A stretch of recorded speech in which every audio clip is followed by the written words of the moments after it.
Nelly le précède sur les pavés luisants. Elle porte dans ses bras leur fils James.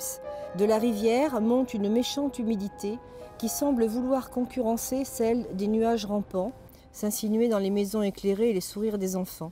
C'est le 28 décembre. Richard et Nelly emménagent dans une petite maison près de la Charente. Richard débute sa carrière de négociant cognacé en eau-de-vie. Des hommes et du cognac, c'est l'histoire d'une famille, d'une très grande famille de cognac qui s'est implantée au XVIIe siècle. Le premier, c'est Richard, qui vient d'Irlande, qui crée à partir de l'eau-de-vie un produit qu'il va appeler cognac. Et c'est toutes les générations derrière, sur 250 ans.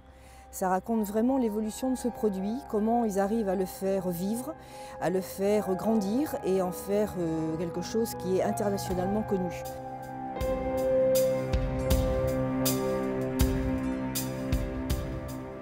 Dans ce roman, ce qu'on voit bien, c'est que ces personnes-là, ils sont autour d'un produit, mais c'est un clan.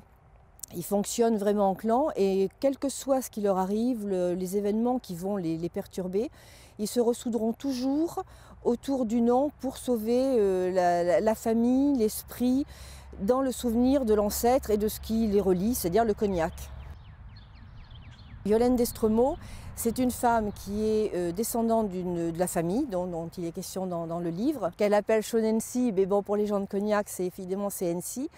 Elle est l'arrière-petite-fille de James, deuxième du nom. Elle s'est inspirée de sa famille puisque c'est ce qu'elle connaît le mieux. Mais par contre, il y a des choses qu'elle a mises dedans pour donner du volume à son livre, pour lui donner de la force. C'est une saga, c'est foisonnant, il y a beaucoup de personnages qui sont tous attachants et il n'y a pas de temps mort dans ce roman. Tout s'enchaîne. Yolande d'Estremaux a un style quand même qui est plaisant.